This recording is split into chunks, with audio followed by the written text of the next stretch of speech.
The morning of December 13, 1943, broke gray and heavy over the tea plantations of Assam, India. Second Lieutenant Philip R. Adair stood beside his P-40 Warhawk, watching Ground Crew Chief Corporal C.V. Peake make final checks on the Allison V-1710 engine. The Big Death's head skull painted on Lulu Bell's cowl and grinned in the weak sunlight, white against olive drab metal. Adair ran his hand along the fuselage, feeling the cold aluminum beneath his palm.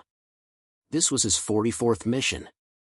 His 44th time climbing into a machine that weighed 4 tons empty and turned fuel and air into barely controlled violence at 378 miles per hour.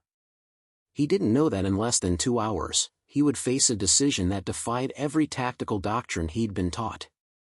That he would flip conventional fighter combat on its head, literally, and discover a maneuver born not from training manuals but from desperation and an intimate knowledge of his aircraft's peculiar characteristics.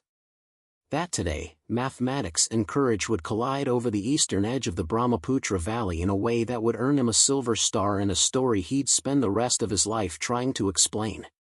If you're enjoying this deep dive into the story, hit the subscribe button and let us know in the comments from where in the world you are watching from today. The China-Burma-India theater in late 1943 occupied a strategic backwater that held global consequences. While the world's attention fixed on Normandy planning and the grinding advance through Italy, a small aerial lifeline stretched across the tallest mountains on Earth, keeping an entire front alive. They called it the Hump. From airfields scattered across Assam's tea country, unarmed C-47 Dakotas and C-46 Commandos climbed to oxygen-starved altitudes, threading through Himalayan passes to reach Kunming in China.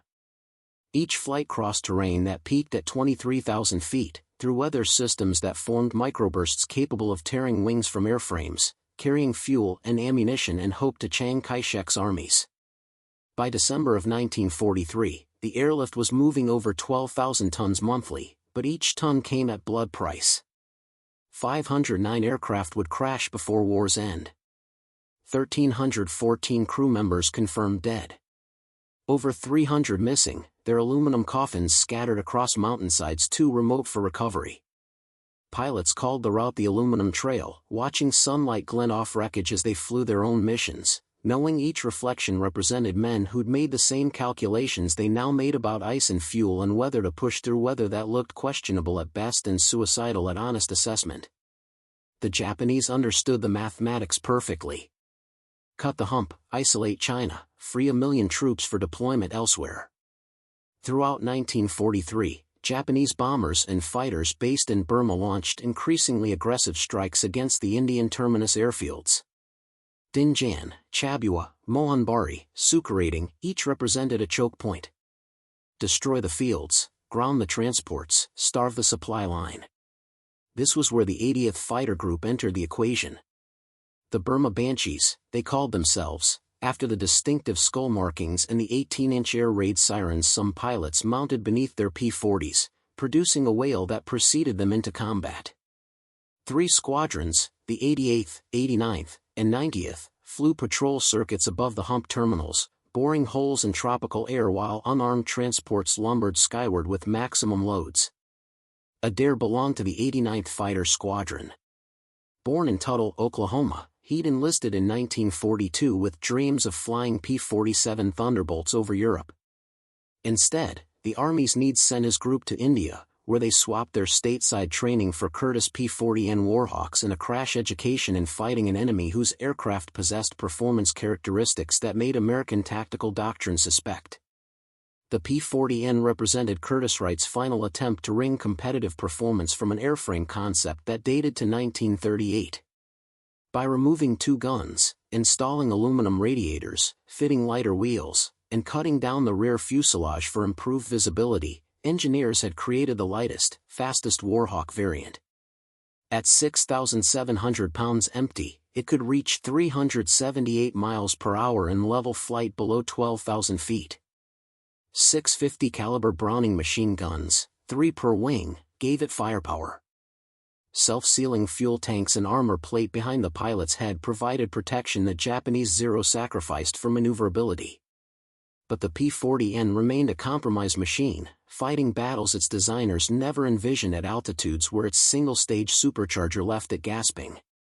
Against the Nakajima Ki-43 Oscar and Mitsubishi Ki-21 Sally bombers the Japanese flew from Burma, the Warhawk couldn't outturn, couldn't outclimb, couldn't fight the slow-speed knife fight the enemy preferred. What it could do, what pilots like Adair learned through hard experience, was dive faster than anything in the Japanese inventory, roll quicker at high speeds, and absorb punishment that would shred lighter airframes. Claire Chennault, who'd commanded the Flying Tigers before the American Volunteer Group dissolved into regular Army Air Forces units, had codified the tactics that kept P-40 pilots alive. Never dogfight. Use altitude advantage. Make one high-speed pass, fire a burst, dive away before the enemy could react. Boom and zoom, they called it. Hit and run. Survive to fight again tomorrow. Adair had absorbed those lessons across 43 previous missions. He understood his aircraft's envelope intimately, the way the Allison engine's liquid cooling system made it vulnerable to single bullet strikes that could overheat it in minutes, the vicious stall characteristics that would drop the 5-ton fighter like a boulder if airspeed bled below 200 miles per hour, the limited rearward visibility despite the cut-down fuselage, the range restrictions that kept P-40s chained to bases even as American forces pushed deeper into Burma. He'd learned, too, the peculiar sensation of flying a machine that felt honest in its limitations. The P-40N didn't pretend to be something it wasn't. It flew like what it was, a flying gun platform built around an engine, wrapped in just enough airframe to create lift and directional control. Pilots who respected those boundaries and used the Warhawk's actual strengths survived. Those who tried to turn fight Oscars ended up as statistics. December 13th began as routine patrol work. The weather forecast called for scattered clouds and moderate visibility, good enough for transport operations, acceptable for fighter patrol. Intelligence reported increased Japanese activity around Myitkyina, but no immediate threats to the Assam airfields. Standard 4-ship flights would rotate coverage throughout daylight hours while C-47s and C-40 SIXS staged for the eastbound runs to China. Adair's flight briefing covered standard procedures. Patrol altitude 7,000 feet. Radio frequency for coordination with ground control. Recognition signals to prevent friendly fire incidents, the greatest hazard given how many different Allied units operated in the theater. Emergency procedures if separated from the flight. The same checklist they'd covered 43 times before. But this morning, Lieutenant May, Adair's element leader, mentioned something during the walk to the aircraft. Japanese reconnaissance flights had been spotted 2 days prior. Not bombers, just single aircraft photographing the field layouts. May thought it odd. Reconnaissance usually preceded larger operations by 3 to 5 days. They should keep their eyes open. Adair filed the information away as he strapped into Lulu Bell's narrow cockpit. The P-40's forward visibility over that long nose required tricks, turning during taxi to see ahead, using peripheral vision and instrument cross-check during takeoff. He'd painted white rings on his main landing gear tires, a touch of personality that made crew chiefs shake their heads but gave him visual references during ground operations. Some pilots called it showboating. Adair considered it practical customization. The pre-flight checks followed muscle memory. Fuel selector valve, mixture rich, propeller full increase, throttle cracked open. Battery and ignition switches on. The Allison coughed, caught, settled into a rough idle that smoothed as oil pressure climbed. 1,200 horsepower worth of inline V12 cylinders, turning a 3-bladed Curtiss electric propeller 11 feet in diameter, creating the characteristic snarl that distinguished liquid-cooled engines from their radial cousins. Adair watched his instruments stabilize. Oil temperature and pressure green. Coolant temperature climbing toward operating range. Generator online. Hydraulics showing normal pressure. The 6 Brownings charged and ready, 300 rounds per gun, every 5th round a tracer to aid in aiming. Everything nominal. Everything ready for another routine patrol over terrain where routine meant nothing because the Japanese wrote their own scripts for when and where they'd strike. The takeoff run felt familiar, tail up at 60 miles per hour, lift off at 90, climb out at 140. 3 other P-40s formed up in loose finger-4 formation, the tactical arrangement that gave each pilot responsibility for watching his partner's tail rather than flying tight parade formation that looked impressive but left everyone vulnerable. Bled, Adair flew as element leader with 2 wingmen, and together they pointed their noses northeast toward the patrol sector over Dinjan. 7,000 feet gave them altitude advantage over the transports they escorted and enough energy to intercept threats before those threats reached attacking position. The Brahmaputra Valley spread below, a patchwork of tea plantations and jungle broken by the silver thread of rivers that drain the Himalayas visible on the northern horizon. From altitude, the war looked distant. Theoretical. A map problem rather than a flesh and blood struggle. Adair scanned his assigned sector, eyes moving in the pattern every fighter pilot learned. Check instruments. Scan sky above and behind. Check instruments. Scan forward arc. Check instruments. Scan below. Never fixate. Never assume empty sky meant safe sky. The human eye detected motion before detail. Japanese fighters camouflaged in earth tones against jungle background could materialize into gun range before a static scan registered their presence. 20 minutes into the patrol, he caught the glint. High in northeast, something reflected sunlight in a way that didn't match natural atmospheric phenomena. Not a sustained reflection like water, but intermittent flashes that suggested metal skin rotating through light angle. Adair blinked, looked away to reset his vision against sky glare, looked back. Still there. Multiple glints now, arranged in rough formation spacing. His hand reached for the radio transmit switch even as his mind processed what his eyes reported. For aircraft didn't create a dozen separate reflection points. Neither did scattered high-altitude clouds. He counted again. 8 points. 12. 16. More appearing as his vision adapted and range closed. Bandit formation, 2 o'clock high, Angels 10,000, he transmitted, keeping his voice level despite the adrenaline spike as realization struck. Not 4 aircraft. Not 8. A full formation, larger than anything intelligence had briefed. Looks like multiple flights. Count at least 20 plus. Wait. More behind them. Jesus. 40, maybe 50 aircraft inbound. May's response crackled through the headset. Confirm visual. I count similar. Looks like bombers with fighter escort. A pause. They're headed directly for Dinjan. The mathematics became suddenly, terribly clear. For P-40s versus what Adair's updated count suggested might be 60 or more enemy aircraft, bombers and fighters combined, all converging on the undefended airfield where unarmed transports sat exposed on the parking apron. Every tactical instinct said wait for reinforcements, maintain formation integrity, don't engage without numerical advantage. But reinforcements meant scrambling aircraft from Nagaguli, their home field 20 minutes flight time distant. 20 minutes in which those bombers would reach Dinjan, release their ordnance, and destroy the western terminus of the Hump airlift. 20 minutes measured against however many months it would take to rebuild the facilities and resume operations.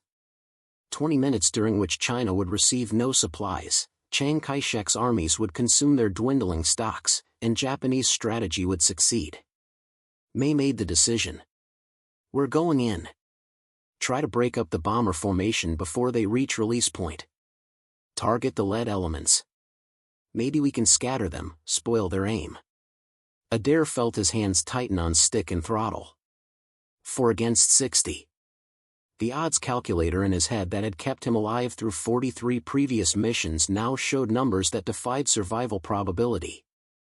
But the calculator also showed what happened if they didn't act. Sometimes mathematics demanded you ignore mathematics. Roger, he transmitted. Engaging. The P-40 responded to control inputs with the honest directness that made it forgiving to new pilots and predictable to experienced ones. Stick forward, nose down, throttle to the firewall. The Allison's supercharger whined as manifold pressure climbed. Airspeed built through 300 miles per hour, 320, 350. The formation structure that had kept them safe in patrol now dissolved as each pilot selected individual targets from the massive enemy formation materializing ahead. Details resolved as range closed. The bombers were Mitsubishi Ki-21 Sallies, twin-engine medium bombers with top speed around 300 miles per hour and defensive armament that included flexible mounted guns in dorsal, ventral, and tail positions. 24 of them arranged in V formations, stacked for mutual defensive fire. Nakajima Ki-43 Oscars surrounded them, 35 of the lightweight, highly maneuverable fighters that Japanese Army Air Force units had deployed as Zero successors. Against superior numbers, the Oscars fought with aggressive tactics that leveraged their turn radius and climb rate. Adair selected his attack geometry. Come from high and left, use the sun angle to mask approach, target the lead bomber flight. The element of surprise would last exactly one pass. After that, the Oscars would swarm like hornets defending a nest. Everything depended on that first burst, making it count, disrupting the formation, then disengaging before the fighters could establish firing solution. His gun sight pipper settled on the lead Sally.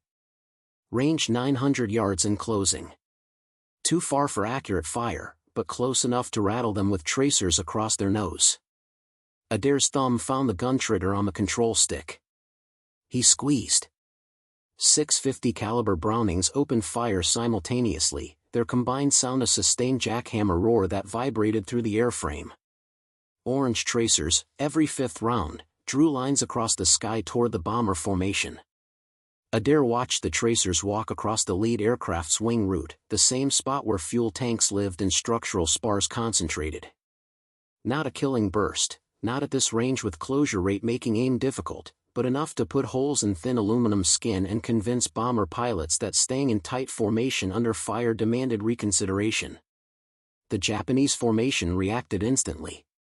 Some bombers jinked upward, others descended, breaking the neat geometric pattern into irregular spacing as each crew made individual survival decisions.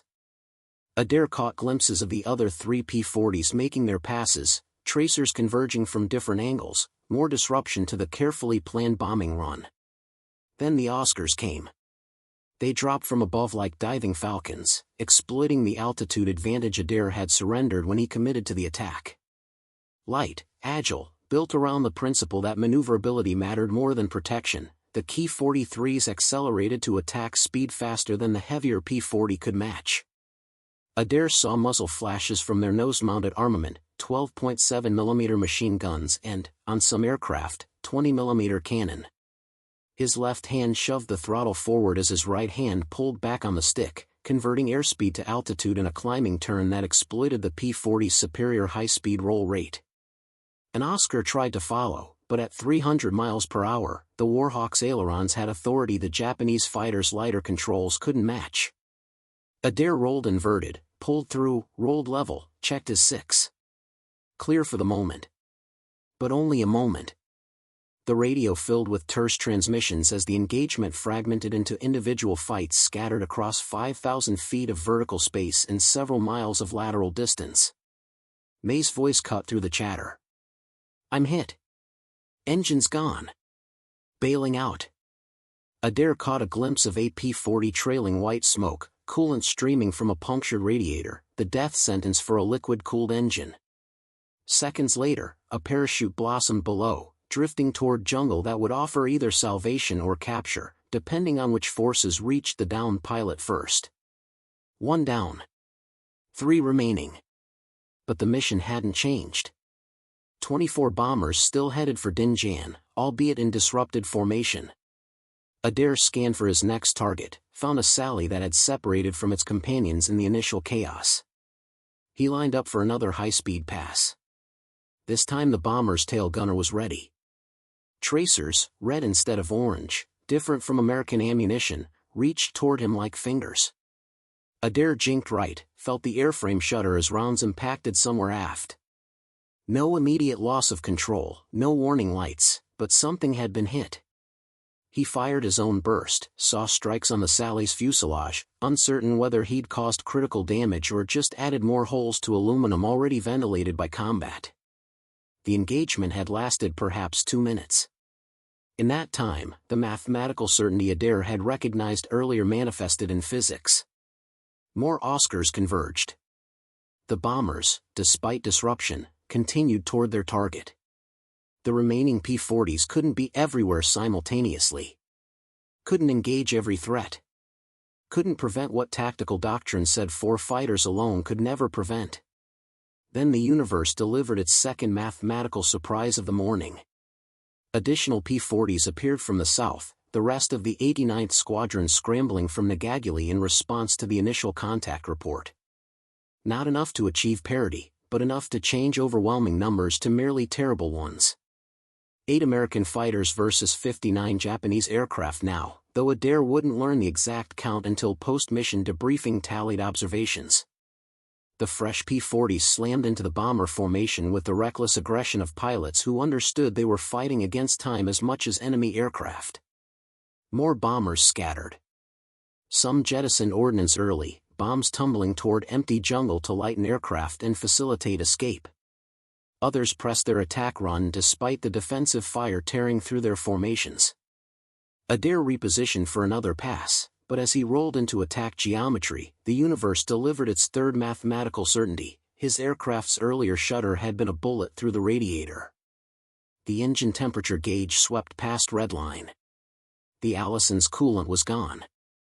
Without coolant, aluminum pistons would seize against steel cylinder walls in minutes, destroying the engine completely. Standard procedure: shut down the engine immediately, preserve what little altitude remained, glide toward the nearest friendly field. Hope distance and glide ratio matched.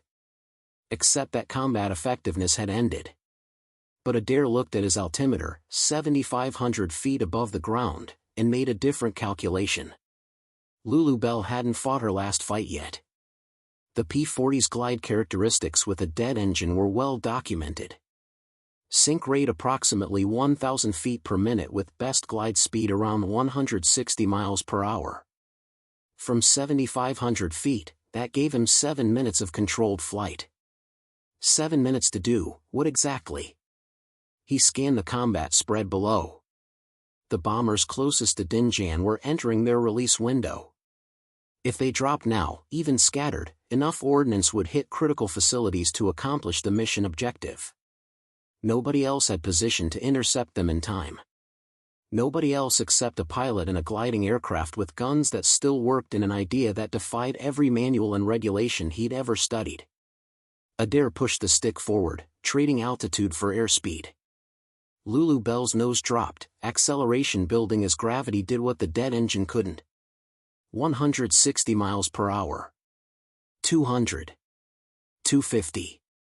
The airframe began buffeting slightly, not from structural stress but from the asymmetric airflow over a propeller no longer pulling but windmilling in the slipstream. He selected the nearest bomber as his target. Range closing rapidly. No fuel consumption to worry about. No engine temperature to monitor. Just gravity, kinetic energy, and 6 machine guns with ammunition remaining. The gunsight pipper tracked across the Sally's wing route. 500 yards. 400. 300. Adair fired. The sustained burst from 650s walked from wing to fuselage, explosive impacts visible even at 300 yards.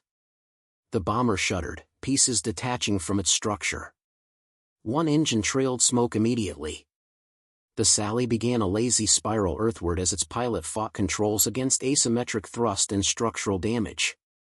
But the laws of physics exerted their own demands. Adair's diving attack had burned altitude for speed and position. He was now at 4,500 feet with dead engine, 3 minutes of glide time remaining, and still 15 miles from Nagaguli. The mathematics didn't add up to survival. Unless he'd noticed something during the dive.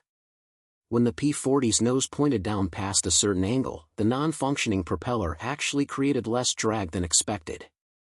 The windmilling blades aligned with the airflow, reducing resistance. But maintaining that steep angle meant surrendering altitude faster than glide ratio allowed. What if he could temporarily extend the glide by changing which direction meant down? Adair rolled the P-40 inverted. Suddenly the aircraft's natural nose-heavy tendency, the characteristic that made standard P-40 operations require constant back pressure on the stick, worked in reverse. Inverted, gravity pulled the nose toward what was now up but actually meant Earth. By pulling back on the stick, actually pushing the stick forward from his inverted perspective, Adair could maintain level inverted flight. And level inverted flight meant the P-40 wasn't descending. It was climbing. Sort of. In the most technically incorrect, regulation-violating, physically counterintuitive way possible. He flew inverted for 30 seconds, trading what little airspeed remained to gain altitude that shouldn't exist. 500 feet. 700. His vision started tunneling slightly from negative g-forces as blood pooled in his head. Before blackout could claim him, Adair rolled upright again. The maneuver had bought him another minute of glide time. Another chance to intercept. Another opportunity to prove that sometimes the mathematics of survival required rewriting the equations. Below, the bomber formation continued its confused attempt to reorganize and complete the mission. Above, more Oscars circled, searching for targets. And in between, Second Lieutenant Philip R. Adair flew a dead aircraft held aloft by nothing except aerodynamics, determination, and a willingness to quite literally turn conventional wisdom on its head. The question wasn't whether this could work. Physics made that calculation simple. It couldn't, not for much longer. The question was whether it would work long enough to matter. Adair selected his next target and prepared to find out. The second bomber in Adair's sights flew slightly separated from its formation mates, a tactical error born from the chaos of the ongoing engagement. The Sally's crew had recognized the danger of tight spacing under fighter attack and sought breathing room, not realizing that isolation made them more vulnerable rather than less. Adair lined up his approach angle, calculating the geometry in seconds that would have required minutes with pencil and paper. His glide path intersected the bomber's flight path in approximately 20 seconds. Range would close to 200 yards, point blank by aerial gunnery standards. At that distance, convergence patterns for wing-mounted guns mattered less than sheer volume of fire. The Sally's tail gunner opened up first, red tracers arcing toward the diving P-40. Adair jinked left, felt the airframe shudder again as rounds impacted. More holes in aluminum. More systems potentially compromised. But the guns still worked, and that was all that mattered for the next 15 seconds. His gun sight pipper tracked across the bomber's fuselage just aft of the wing root, where fuel cells lived, where structural members concentrated, where critical systems ran in bundles through the narrowest part of the aircraft. Adair's thumb pressed the trigger. 6 machine guns synchronized their fire into a converging stream of 50 caliber projectiles traveling at 2,800 feet per second. The effect was immediate and catastrophic. The bomber's right engine exploded in orange flame. Wing panels peeled away from impact damage. The Sally rolled violently right as asymmetric thrust and structural failure overwhelmed the pilot's control inputs. Adair caught a glimpse of crew members visible through shattered canopy sections, then he was past, trading his attack run's kinetic energy for a climbing turn that bled speed but gained precious altitude. His altimeter read 3,800 feet. Another minute of glide time consumed. The mathematics were relentless, altitude equaled time equaled options. Every second in the air was a second borrowed against gravity's final collection. But he damaged or destroyed 2 bombers. More importantly, the sustained attacks from the P-40 flights had shattered the formation cohesion the Japanese required for accurate bombing. The Sallies scattered across the sky now flew individual survival profiles rather than coordinated attack runs. Some jettisoned ordnance to gain speed and maneuverability.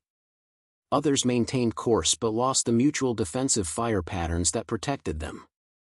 The Oscars, meanwhile, had recognized the threat the American fighters posed and committed fully to engaging them rather than escorting the bombers. Tactically sound from the Japanese perspective, eliminate the fighters, then the bombers could reorganize. But it meant the bombers flew increasingly unsupported through hostile airspace. Adair watched an Oscar flash past his canopy, close enough that he could see the pilot's face turn toward him. The Japanese fighter pulled into a climbing turn that demonstrated the Ki-43's legendary maneuverability, a turn radius the P-40 couldn't match at low speeds. But Adair wasn't flying low and slow anymore. He was diving, gliding, converting altitude to velocity in a continuous exchange that kept his airspeed above 300 miles per hour. At that speed, the P-40's roll rate exceeded the Oscar's. Adair snapped left, inverting again, pulling through, rolling level. The Oscar pilot tried to follow and couldn't match the maneuver's violence. By the time the Japanese fighter completed its turn, Adair had changed direction twice and gained separation. 3,000 feet of altitude remaining. 2.5 minutes of glide time. Still 12 miles from Nagaguli. The numbers didn't work. They'd never worked. But Adair kept flying anyway, because the alternative was admitting defeat to mathematics he refused to accept. He rolled inverted again. The sensation of flying upside down defied every instinct his inner ear reported. Blood pooled in his head, vision tunneling at the edges, pressure building behind his eyes. But inverted flight with the engine dead meant the nose-heavy P-40 naturally pointed up, which was actually down, toward Earth, but an inverted orientation meant he could maintain level flight or even climb slightly by pulling back on the stick. The technique violated every regulation, contradicted every training manual, and absolutely worked for approximately 40 seconds before airspeed bled below the threshold where the inverted configuration maintained controllability. Then Adair rolled upright again, resumed gliding, and prepared to repeat the maneuver. Below him, the air battle continued to fragment into individual engagements spread across miles of sky. P-40s and Oscars wove through three-dimensional geometry, each pilot executing the mental calculus of angles and energy states that meant survival or death. Bombers scattered toward their home bases in Burma, their mission degraded from coordinated strike to opportunistic bombing of targets that presented themselves. And above it all, a single American fighter pilot flew a dead aircraft through a series of maneuvers that shouldn't work, held aloft by physics he understood intuitively but couldn't have explained mathematically, fighting a battle he'd already won strategically but might still lose personally.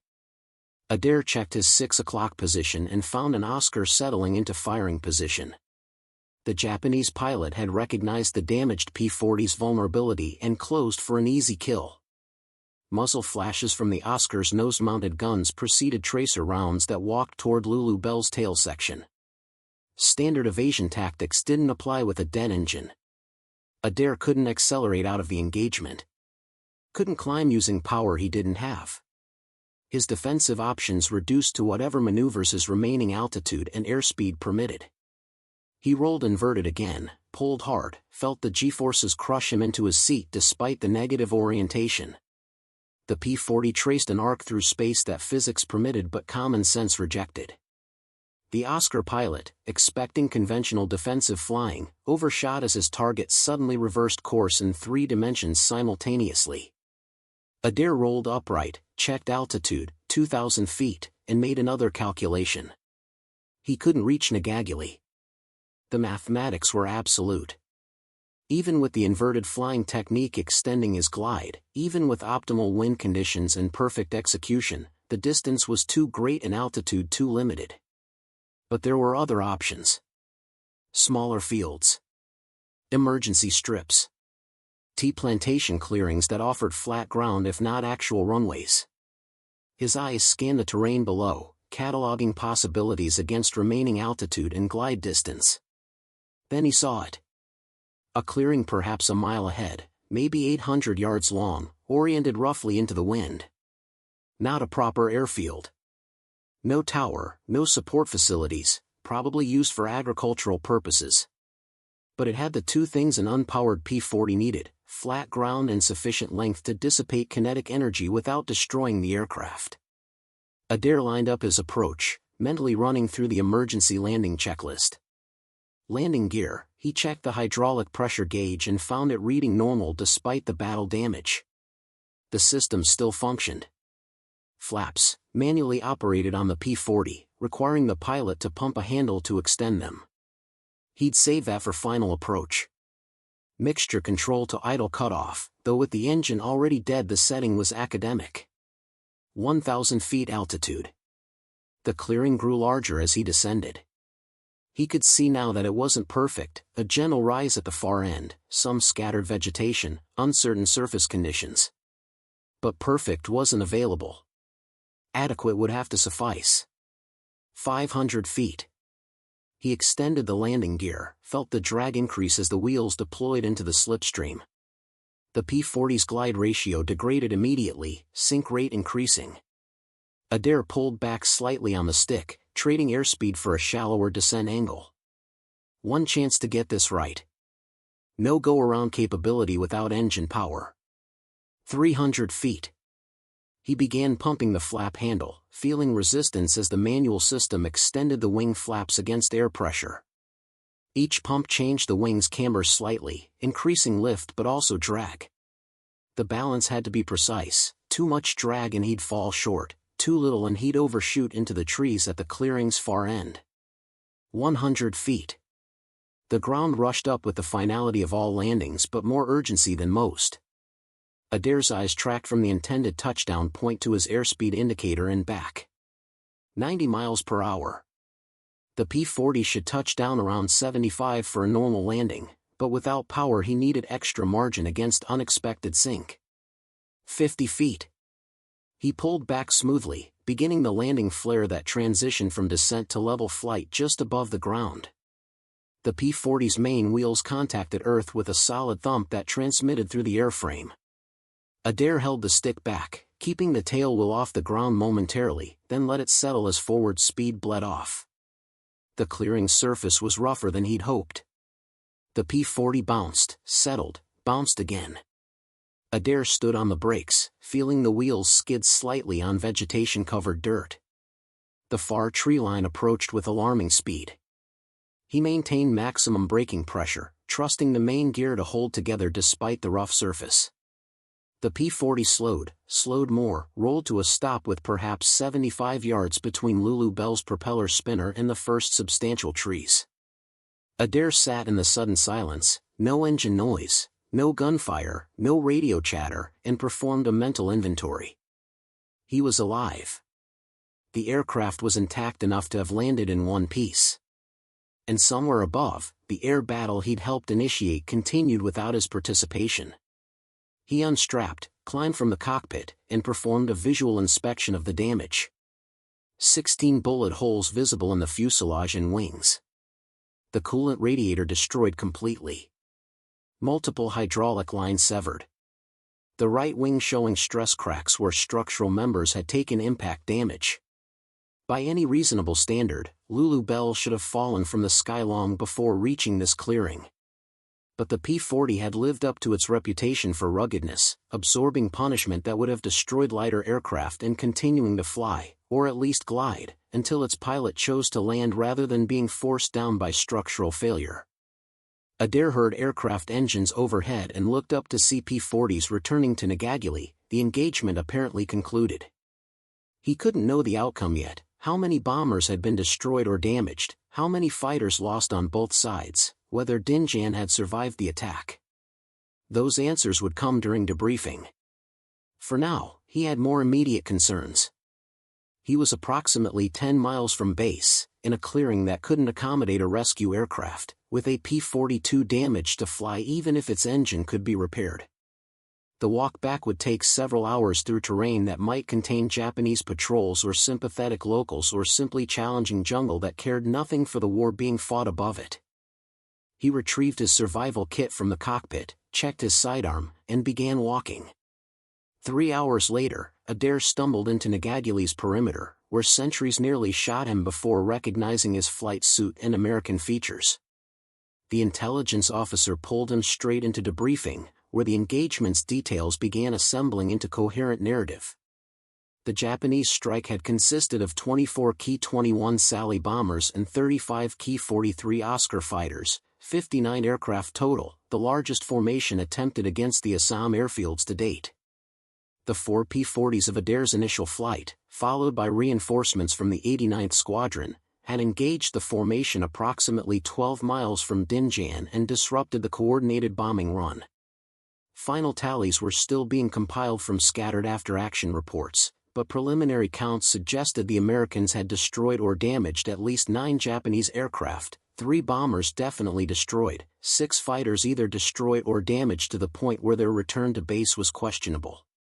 The bombers that reached Dinjan had dropped ordnance scattered across wide area rather than concentrated on critical facilities. Damage to the airfield was minimal. The hump airlift would continue without interruption.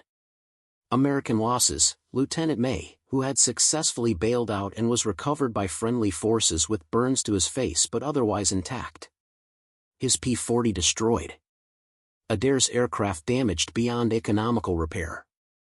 2 other P-40s had sustained damage but returned to base and could be repaired. The intelligence officer tallied Adair's specific contributions based on his combat report and corroborating observations from other pilots. 1 Oscar confirmed destroyed, the fighter he'd engaged during his initial pass, witnessed spiraling into jungle by multiple sources. 1 Sally damaged, possibly destroyed, the bomber with the destroyed engine, last seen descending but not confirmed crashed. 2 additional Oscars damaged based on his gun camera footage and witness statements. The official record would credit him with 1 confirmed kill and 3 probable kills for the engagement. But more significantly, his decision to engage alone when separated from his flight, his continuation of combat with a dead engine, and his use of unconventional tactics to extend his glide time had contributed to disrupting the enemy formation at a critical moment. The recommendation for Silver Star went up the chain of command within 48 hours. The citation would read, "For gallantry in action against an enemy of the United States while serving with the 89th Fighter Squadron, 80th Fighter Group, 10th Air Force, during aerial combat operations over Assam, India, on 13 December 1943. When Lieutenant Adair encountered a vastly superior enemy force of bombers and fighters threatening friendly installations, he pressed home repeated attacks despite overwhelming odds and severe damage to his aircraft. His courage and determination in continuing combat operations after suffering critical engine damage contributed materially to the disruption of the enemy attack and the preservation of vital supply facilities. His actions reflect great credit upon himself and the military service.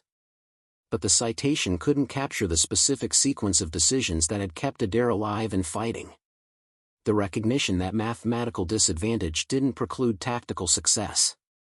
The intimate knowledge of his aircraft's characteristics that allowed him to exploit the P-40's nose-heavy tendency in ways no designer had envisioned. The willingness to quite literally turn conventional wisdom upside down when conventional wisdom offered no solution. If you find this story engaging, please take a moment to subscribe and enable notifications. It helps us continue producing in-depth content like this. Lulu Bell, the original Lulu Bell, never flew again. The combination of battle damage and hard landing in unsuitable terrain had stressed the airframe beyond economical repair. She was cannibalized for spare parts, her serviceable components living on in other P-40s that continued the fight. Adair was assigned a replacement aircraft within a week. He named it Lulu Bell as well, maintaining the tradition and the distinctive white-rimmed tires that remained his trademark throughout the war. The new Lulu Bell would carry him through 95 more combat missions before the 80th Fighter Group began transitioning to P-47 Thunderbolts in mid-1944. The engagement on December 13 entered squadron lore as the Day 1 pilot had faced 64 enemy aircraft alone, the number growing slightly in retelling, as numbers often do when stories pass through multiple iterations. Adair neither confirmed nor denied the exact count in later years. He'd been too busy flying to conduct precise census during combat. 60, 64, 59, the specific number mattered less than the essential truth that he'd been vastly outnumbered and survived through skill, courage, and creative application of aerodynamic principles. The broader strategic context of that December morning revealed itself more slowly. Japanese intelligence had identified the hump airlift as a critical vulnerability in Allied logistics and committed substantial resources to disrupting it throughout 1943 and into 1944. The strike on Dinjan represented their largest single attempt, marshalling virtually every available bomber and long-range fighter from their Burma bases for one concentrated blow. The failure of that strike, not complete failure, as some bombs did hit Dinjan, but failure to achieve the devastating damage intended, marked a turning point in the air campaign over the China-Burma-India theater. The Japanese never again attempted such a large-scale coordinated attack on the Assam airfields. Subsequent raids were smaller, more cautious, increasingly defensive in nature as American fighter strength in the theater grew. By mid-1944, the 80th Fighter Group and other units in the 10th Air Force had achieved local air superiority. The hump airlift tonnage increased from 12,000 tons monthly in December 1943 to over 20,000 tons by July 1944, eventually peaking at 77,000 tons monthly in July 1945. The aluminum trail of crashed aircraft grew longer, claiming more crews to weather and mechanical failure than enemy action. But the supplies reached China, keeping multiple Chinese armies in the field and tying down Japanese forces that might otherwise have been deployed to the Pacific Island campaigns. Individual stories like Adair's became statistical entries in broader operational reports. One engagement, one pilot, one aircraft among thousands of similar entries that collectively documented a theater of war where Allied victory came through accumulated small successes rather than dramatic breakthrough battles. The CBI received less attention than Europe or the Pacific Island campaigns, fewer medals per capita, less recognition in post-war histories. The men who fought there called it the Forgotten Theater, and the description held bitter accuracy. But within that forgotten theater, specific moments crystallized larger truths about how wars are actually fought and won. Not through perfect execution of ideal tactics against cooperative enemies, but through improvisation when plans collapsed. Not through technological superiority, the P-40 was demonstrably inferior to more modern fighters by late 1943, but through pilots who understood their aircraft's actual capabilities rather than theoretical specifications. Not through individual heroics alone, but through the intersection of individual courage and collective effort that turned tactical defeats into strategic victories. Adair's decision to continue fighting with a dead engine, to quite literally invert conventional wisdom when conventional wisdom offered no survival path, represented a microcosm of how the entire CBI campaign functioned. The theater operated on logistics that shouldn't work, flying unarmed transports over impossible terrain at impossible altitudes with impossible regularity. It fielded aircraft types that contemporary doctrine considered obsolete against enemies flying superior equipment. It asked men to fight in conditions that ranged from monsoon downpours to Himalayan ice storms to tropical heat that degraded both machines and human endurance. And yet it worked. The supplies reached China. The Japanese offensive stalled. The strategic objectives were achieved despite tactical difficulties that would have justified abandoning the effort by any reasonable assessment of costs versus benefits. The psychological dimension of that December engagement deserves examination beyond the immediate tactical narrative. Adair had flown 43 previous missions before the morning of December 13. Each mission had reinforced specific lessons about survival: maintain formation discipline, don't engage without advantage, conserve ammunition, manage fuel carefully, respect the P-40's limitations. Every one of those lessons suggested that engaging 60 enemy aircraft with 4 friendly fighters violated basic survival calculus.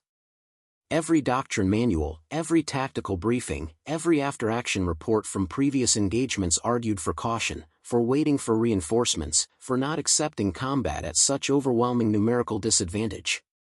But Adair and his flight leader had also internalized a different lesson: that doctrine existed as a framework for decision-making, not a straitjacket that prevented action when action was required.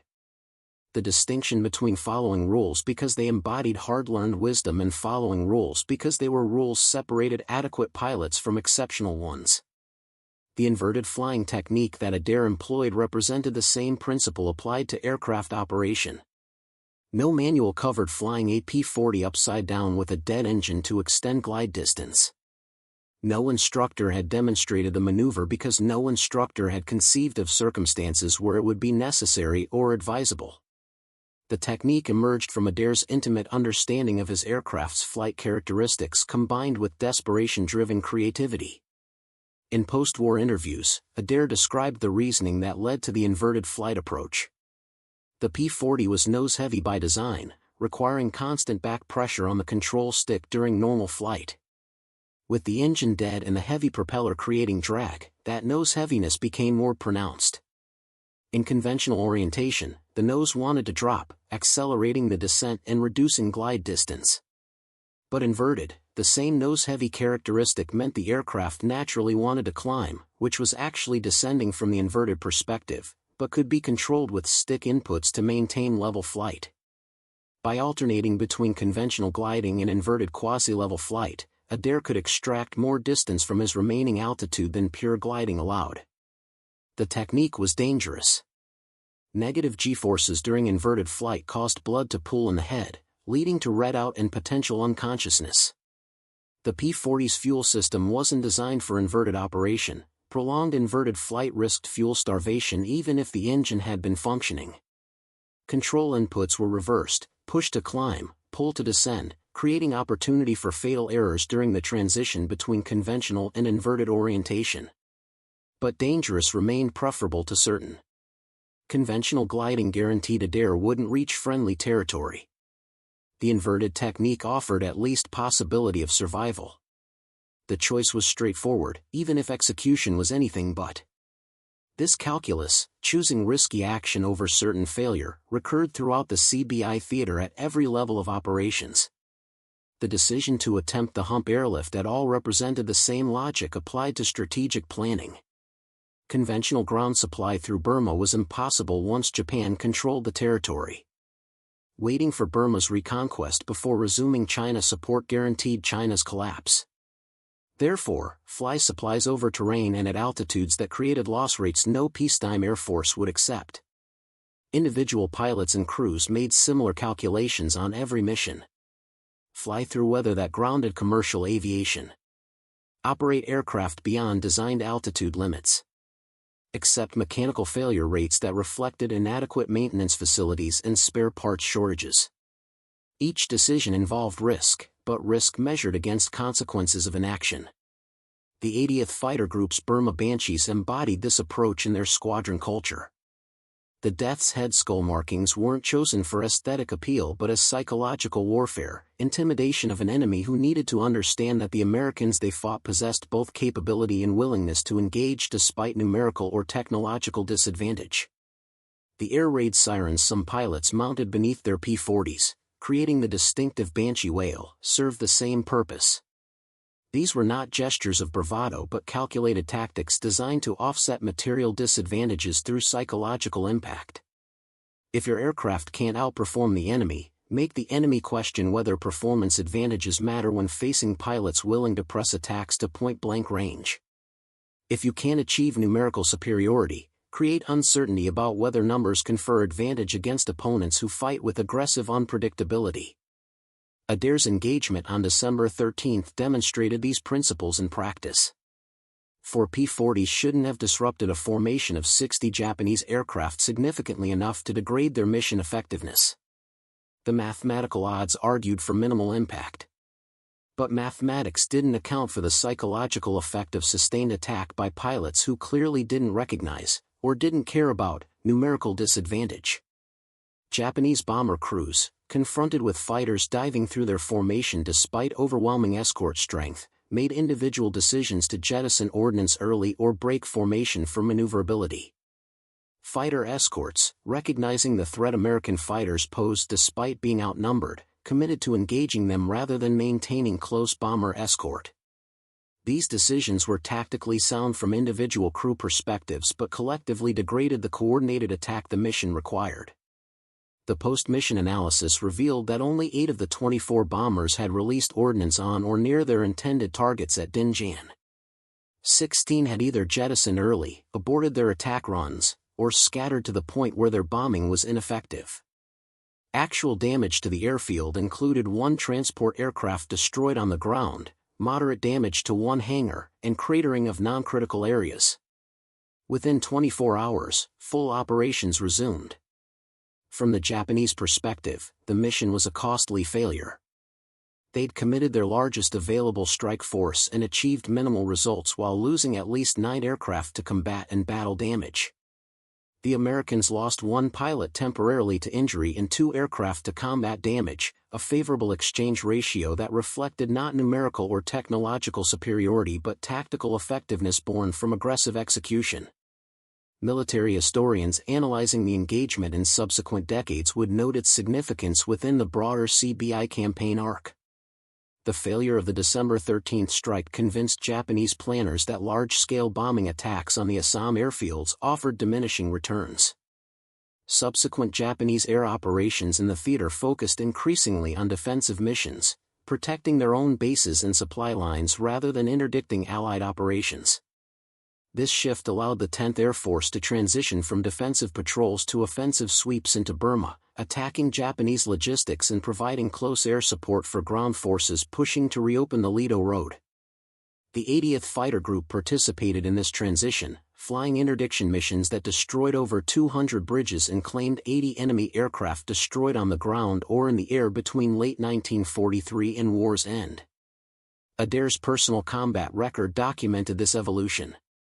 His subsequent missions after December 13 included more ground attack work, strafing supply convoys, bombing bridges, suppressing anti-aircraft positions, mixed with fighter sweeps that occasionally encountered Japanese aircraft but more often found empty sky as enemy air forces conserved strength in the face of growing American numerical advantage.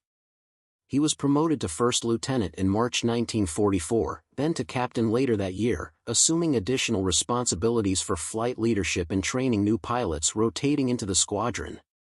The transition from P-40s to P-47 Thunderbolts in mid-1944 brought new capabilities, more speed, more firepower, better high-altitude performance, but Adair maintained affection for the Warhawk that had brought him through his most dangerous engagement. In total, he flew 139 combat missions in the CBI theater. 13 were in P-47s, 126 in various P-40 models. His final combat mission occurred in August 1945, weeks before Japan's surrender. By war's end, he'd accumulated 5 confirmed aerial victories and multiple ground kills, the Silver Star, Distinguished Flying Cross, Air Medal, and other decorations that documented sustained combat service in a theater where simply surviving to war's end represented achievement worthy of recognition.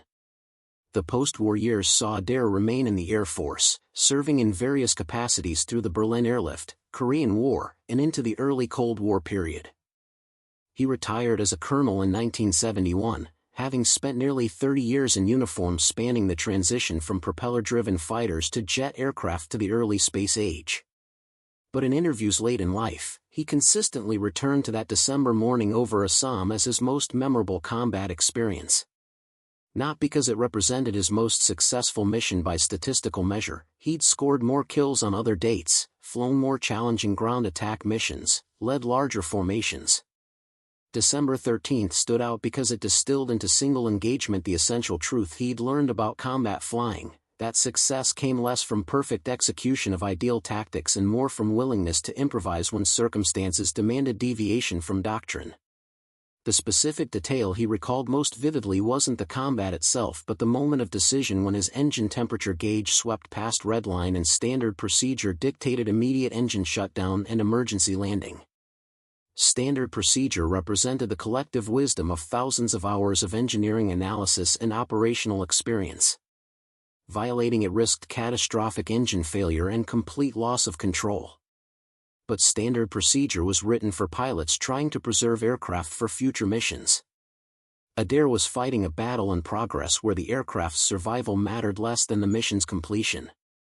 So he'd made a different calculation, keeping the failing engine running for 2 more attack runs before it finally seized, buying time with a resource, the engine's remaining operational life, that conventional doctrine said should never be spent so recklessly.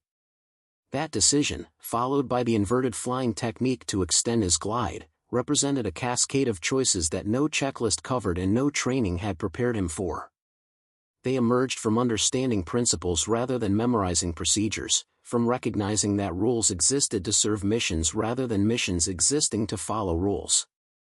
This distinction between principle-based and procedure-based decision-making appeared repeatedly in successful combat operations throughout military history. Doctrine provided essential framework, establishing baseline tactics proven effective through experience. But battlefield conditions rarely matched doctrinal assumptions exactly. Success required knowing when to apply doctrine faithfully and when to adapt it to circumstances the doctrine's authors hadn't envisioned. Adair's engagement demonstrated adaptive application of principles under extreme pressure. The principle, maintain altitude advantage and use speed to offset maneuverability disadvantage. The adaptation, when engine failure eliminated power-based speed, use unconventional aerodynamic techniques to maintain altitude and position. The principle, engage enemy aircraft to prevent them achieving mission objectives. The adaptation, continue engagement even after sustaining damage that conventional doctrine said should terminate combat operations. These adaptations didn't reject doctrine but extended it into domains where doctrine's original formulation didn't apply. This required deeper understanding than procedural knowledge alone provided. Adair needed to understand not just that P-40 should maintain high speed in combat, but why, the aerodynamic and tactical reasoning behind the guidance. Only that deeper understanding enabled him to recognize when and how to modify doctrine while preserving its underlying logic. The educational implications extended beyond military aviation. Any complex endeavor involving high-stakes decision-making under uncertainty benefited from practitioners who understood principles well enough to adapt them creatively rather than simply following prescribed procedures. Medicine, engineering, emergency services, competitive athletics, all featured similar dynamics where success came from knowing when rules applied and when circumstances demanded creative deviation.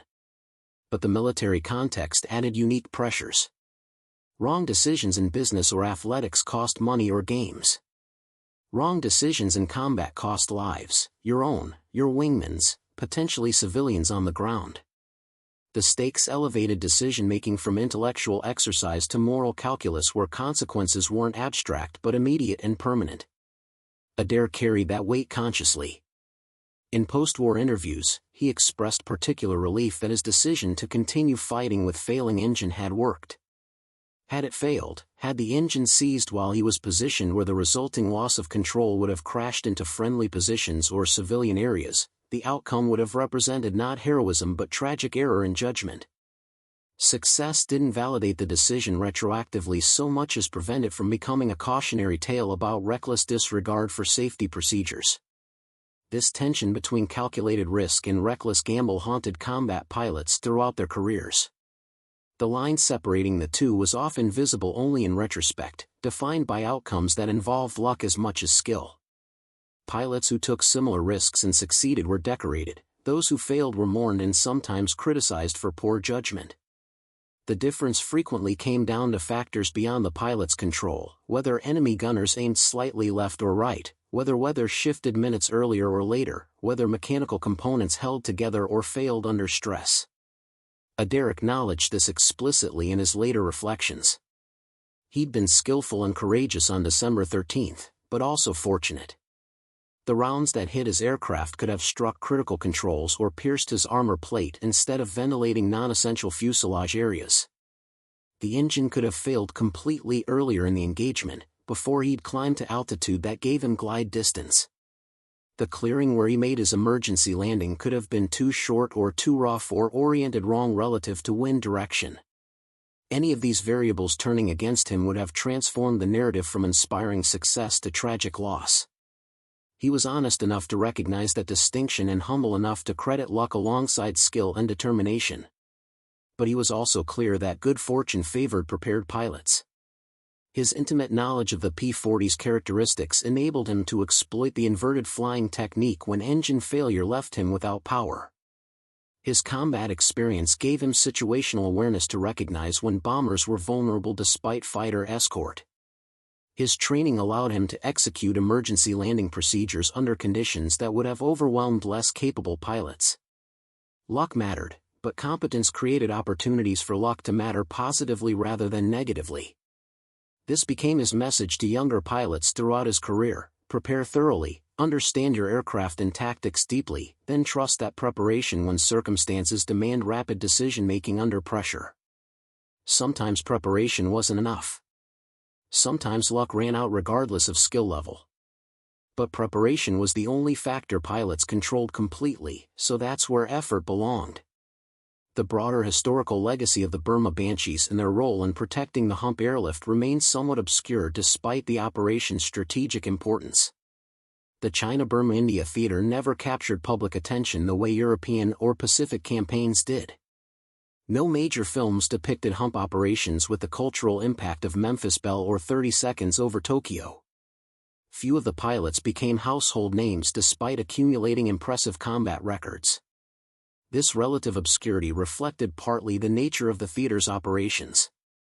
The hump airlift was logistics, unglamorous, essential, but difficult to dramatize compared to fighter sweeps or bombing raids. The fighter protection that made the airlift possible represented enabling operations rather than the dramatic aerial combat that attracted media coverage. Success meant transports reached their destinations without incident, which created no dramatic footage or compelling headlines. The 80th Fighter Group specifically faced additional recognition challenges. They operated from remote bases in India rather than locations with embedded journalists. Their missions often involved ground attack work that lacked the visual drama of aerial dogfights. Their P-40s, while effective in their role, weren't the sleek P-51 Mustangs or rugged P-47 Thunderbolts that captured public imagination in other theaters. Yet their contribution was undeniable. Between 1943 and 1945, the Burma Banshees flew thousands of combat missions, claimed hundreds of enemy aircraft destroyed, and provided the defensive umbrella that allowed the hump airlift to deliver hundreds of thousands of tons of supplies to China. Those supplies kept Chinese armies in the field, tied down Japanese forces, prevented Japan from consolidating its territorial gains, and contributed materially to overall Allied victory in the Pacific. Individual stories like Adair's engagement on December 13 formed small pieces of that larger mosaic. One pilot, one aircraft, one morning's combat among thousands of similar missions that collectively achieved strategic objectives through accumulated tactical successes. The December 13 engagement was notable for its dramatic elements, the numerical disparity, the innovative flying technique, the successful outcome against improbable odds. But it was also representative of countless similar missions where pilots faced difficult circumstances, made hard decisions, and flew aircraft to their limits in service of objectives larger than individual survival. This representative quality gave the story particular value beyond its immediate drama. It illustrated principles that applied across the entire theater, that material disadvantage could be offset through tactical creativity, that doctrine should inform but not constrain decision-making, that understanding aircraft capabilities intimately enabled their employment beyond design specifications, that individual courage contributed to collective success even when individual actions seemed insignificant within the broader campaign. These lessons remained relevant long after the P-40 Warhawk became a museum piece and the Burma campaign faded into history. Military operations continued to demand creative adaptation of doctrine to unexpected circumstances. Pilots still needed intimate knowledge of their aircraft's capabilities. Success still came from understanding when to follow rules and when circumstances demanded principled deviation from prescribed procedures. The human dimension persisted as well. Philip Adair was 23 years old on December 13, 1943.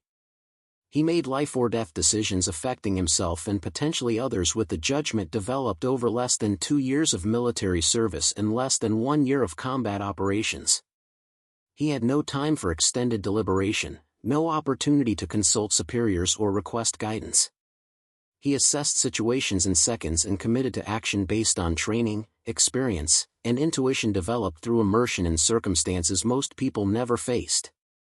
That he generally made correct decisions under those conditions spoke to the quality of his training and his own aptitude. That he survived to reflect on those decisions decades later involved elements of fortune beyond anyone's control. But his willingness to make hard decisions when easier options existed, to accept risk when safety was available through inaction, to fight when doctrine suggested retreat, those qualities transcended specific historical context and represented timeless elements of character under pressure. In his final years, Adair received occasional requests from aviation historians and military analysts interested in documenting the Burma Banshees operations. He cooperated with their research, providing details from personal logs and memory, but consistently deflected attempts to portray December 13 as exceptional heroism. He'd done his job, he insisted. His squadron mates did the same job under similar conditions. The men flying the hump transports faced worse odds every mission with no weapons for self-defense. The ground crews keeping worn-out aircraft operational with inadequate parts deserved as much recognition as pilots who got to fly the missions. This modesty was characteristic of his generation of combat veterans, most of whom downplayed their own contributions while emphasizing others. But it also reflected accurate understanding of how wars were actually won, not through individual acts of heroism, however genuine, but through sustained collective effort where thousands of people performed difficult, dangerous work day after day until objectives were achieved through accumulated small victories. The December 13th engagement was one small victory. Adair's role in it represented one pilot's contribution to one mission within one campaign in one theater of a global conflict. But small victories accumulated into theater successes accumulated into strategic victory, and strategic victories accumulated into the Allied triumph that ended history's most destructive war. Philip Adair understood his place within that larger narrative. He'd been one pilot among thousands, flying one aircraft among tens of thousands, fighting one engagement among hundreds of thousands that collectively determined the war's outcome. His story deserved telling not because it was unique but because it was representative of the courage, creativity, skill, and occasional good fortune that enabled ordinary people to achieve extraordinary outcomes when history demanded it. He passed away in May 2017 at age 96, having lived long enough to see the P-40 Warhawk transition from frontline fighter to cherished warbird displayed at airshows and museums. Lulu Bell, both the original damaged in combat and her replacement that carried him through subsequent missions, existed only in photographs and memories. But the principles their pilot demonstrated on a December morning in 1943 remained as relevant to new generations facing different challenges as they'd been to a young lieutenant deciding whether to follow doctrine or invert conventional wisdom above the tea plantations of Assam. Sometimes the mathematics of survival require rewriting the equations. Sometimes fighting against impossible odds represents the only option when alternatives guarantee failure. Sometimes the difference between success and catastrophe comes down to knowing your machine intimately enough to fly it in ways its designers never imagined. And sometimes, when circumstances demand it, the solution to staying airborne is simply to turn the whole problem upside down and discover that what shouldn't work, does. Thank you for watching. For more detailed historical breakdowns, check out the other videos on your screen now and don't forget to subscribe.